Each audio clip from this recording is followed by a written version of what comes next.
Yaurana puihei, hairemai. Yaurana puihei, maeva. Maeva. Allez, viens, on embarque. Haruru.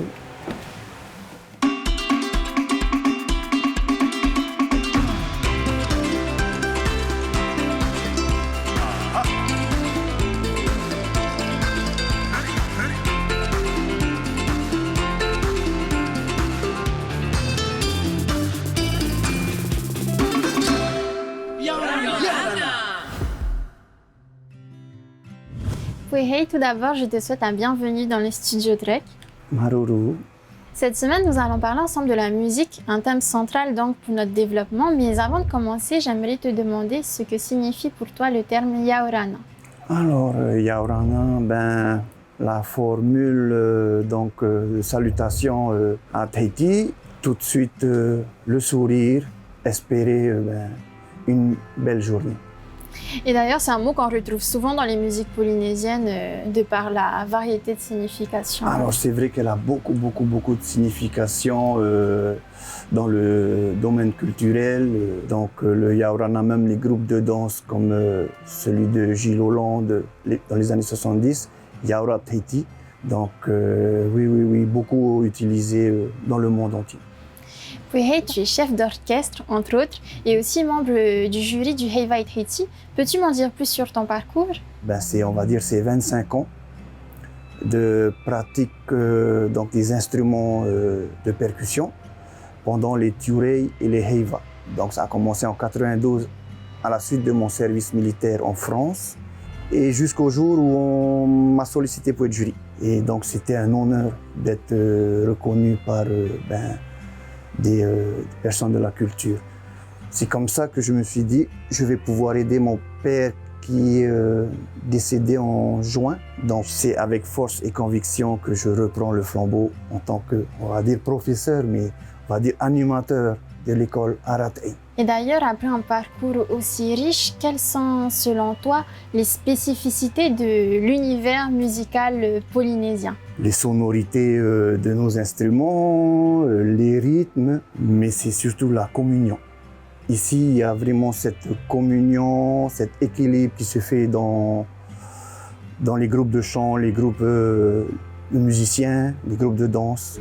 Les spécificités, c'est cette cohésion et cette communion, cette fusion. Et est-ce que tu penses que les musiciens et chanteurs locaux peuvent être vus comme des ambassadeurs de la destination à l'étranger? Ah oui, je suis sûr. Les groupes de danse depuis les années 60, avec Gilles Hollande déjà.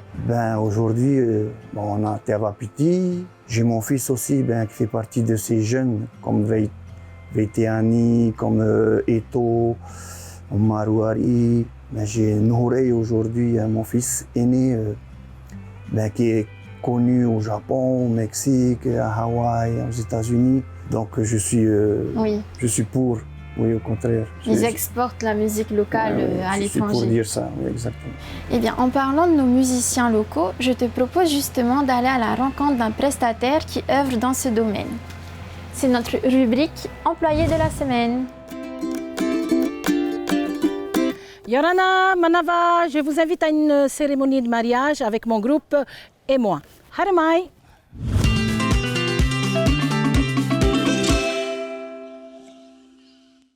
Yaurana, moi c'est Doriel, je suis chanteuse et musicienne de la troupe folklorique de Montréal Swing Boys depuis sa création.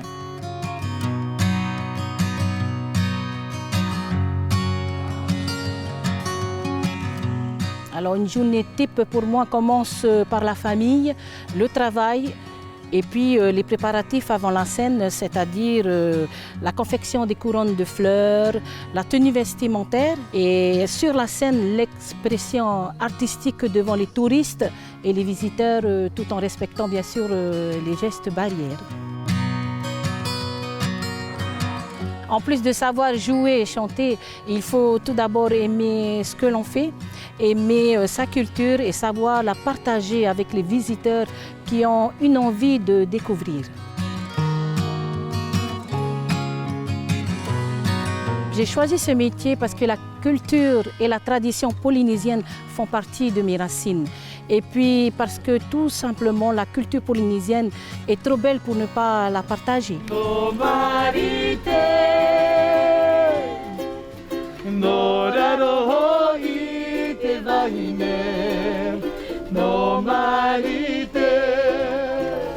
J'ai vraiment pas eu de formation, mais j'ai débuté depuis mon jeune âge. À 13 ans, j'ai intégré la troupe folklorique de mon village et aujourd'hui, je suis encore en activité. Je n'ai pas cessé de me former et de m'enrichir de ma culture et tous les jours, j'en apprends. Ce qu'il me plaît, c'est le plaisir de partager mon savoir-faire traditionnel avec les visiteurs. Le conseil que j'aimerais donner, quand on aime sa culture, on ne réfléchit pas, on fonce. Le savoir-faire, on l'a déjà un peu. Il faut la mettre en pratique, mais avec beaucoup d'humilité et de respect.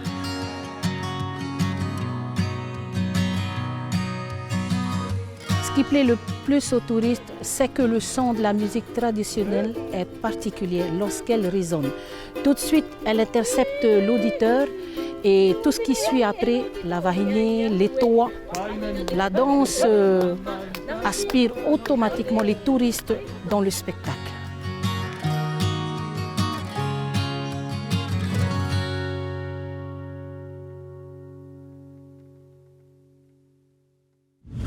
Et toi, Pwehey, que penses-tu de ces prestataires qui mettent en avant notre musique locale auprès des touristes? Que du positif, hein. Je vais les encourager à être compétents, hein, pour accueillir donc les touristes et surtout à être naturel. Et comme ça, le visiteur sera toujours heureux et puis reviendra certainement. Maururu, à ce sujet, je te propose de suivre Tiga, notre touriste professionnel qui allait s'essayer aux instruments locaux. Tiga, Yorana, est-ce que tu m'entends? Yaorana, Moyana, oui, je t'entends très bien. Alors, où es-tu cette semaine et quel atout de notre destination vas-tu découvrir? Cette semaine, puisque vous parlez de musique dans l'émission, moi j'ai eu envie de m'initier aux rythmes locaux de la Polynésie française. Je suis à Papara, sur la côte ouest de Tahiti, et j'ai rendez-vous avec un musicien passionné. Il s'appelle Nigel, et je compte bien sur lui pour tout m'apprendre sur le ukulélé, et pourquoi pas essayer d'en jouer. Vous êtes prêts? Allez, on est parti.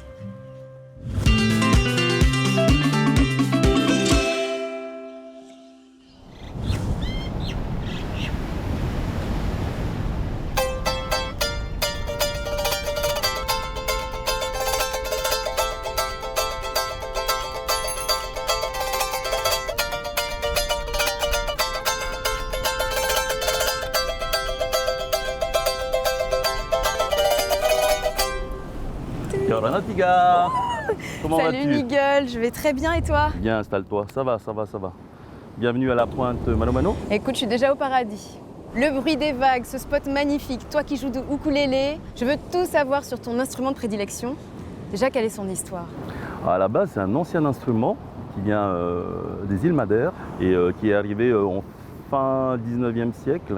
D'abord dans les archipels Hawaï, puis ici en Polynésie. Et les Polynésiens sont tombés amoureux du ukulélé? Direct, parce que précédemment en Polynésie, il n'y avait que de la percussion. Pas de guitare, des tohérés, pas de aucunement. harpe. Rien du tout. C'était le tout premier instrument à cordes. Il faut savoir qu'à la base, le ukulélé local, donc tahitien, lui, a été fait de manière très, très archaïque, hein, on va dire, avec tout ce qui traînait, avec des peaux d'animaux morts. Même les boyaux des animaux en question étaient utilisés pour le cordage. D'accord. Des noix de coco. Ok. Ukulélé, est-ce que ça a une signification? Ça veut dire quelque chose? Uku pour rythmer, lélé pour frapper. Ukulélé. Mais ça te dit d'essayer? Carrément, carrément. T'es patient? On va essayer. Allez, on y va? Merci.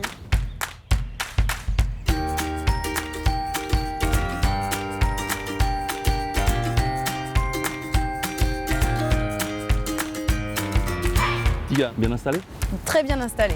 Tiga, voilà ton arme. Ok. Alors, tout de suite, ça saute aux yeux, hein, la différence entre le ukulélé hawaïen et le ukulélé tahitien. D'accord. Donc c'est pas les mêmes, mais le son est identique ou? À 2 octaves près, tu as 2 cordes qui sont un peu plus aiguës ici. C'est le D'accord. ukulélé tahitien, ça donne un son un peu plus aigu. Alors que le tien, à vide. Ok. On va commencer par les accords de base, ça marche. D'accord. On va commencer par le Do. Le Do, c'est appelé la C. troisième. Exactement, avec Base. l'annulaire. Avec l'angle, on va descendre. Oui. Et avec la partie inverse, remonter. D'accord? Ça va donner ceci.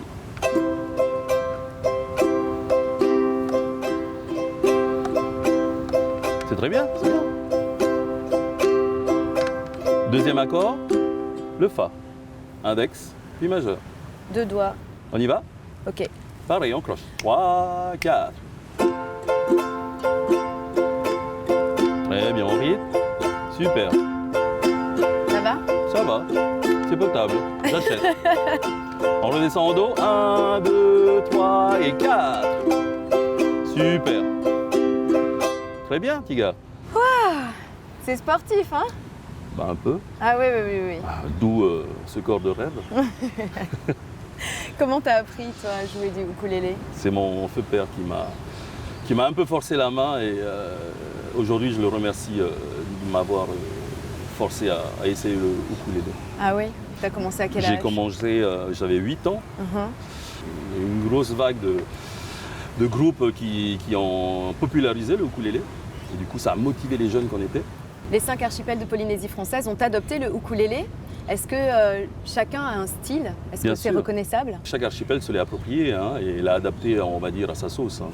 Il va y avoir, bien sûr, ici dans la société, ce qu'on appelle le hula, comme on vient de le faire.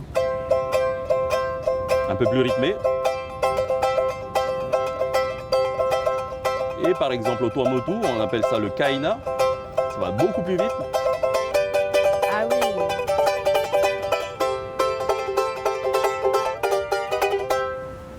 Est-ce que grâce à ta musique, tu fais partie de groupes, tu as fait partie d'événements folkloriques que tu peux me raconter? Avec le heiva, donc la grande messe de la culture polynésienne, j'ai eu l'occasion aussi de faire 2 tentatives de record du monde où on a réussi à réunir plus de 6000 personnes quand même. Okay. Et ça a eu un rayonnement mais international.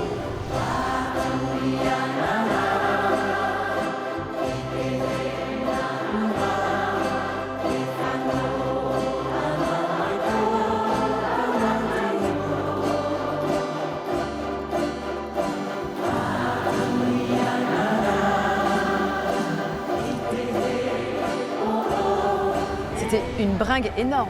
Ah, c'était la plus puissante. Tu m'étonnes. Est-ce que tu as déjà vécu ce que c'était qu'une bringue? Jamais. Ça te dit d'en faire une? Oui. Allez, on y va. On est parti.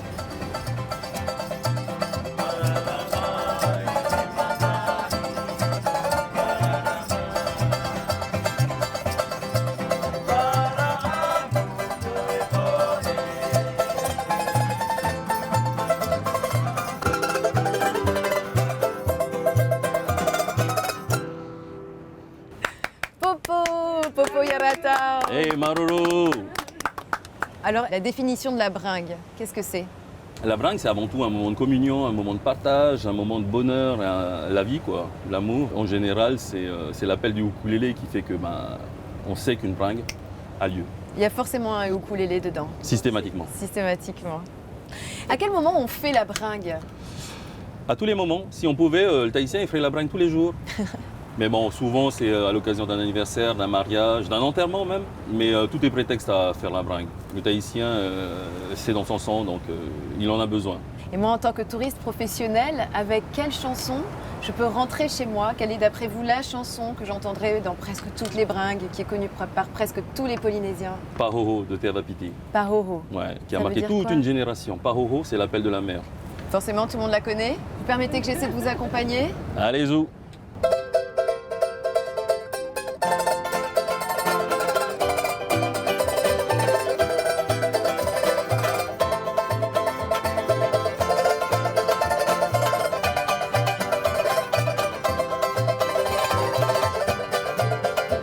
Pahoho te miti te avarua Patau piti ia tauare I te tiare a petahi Tiare una una No to haia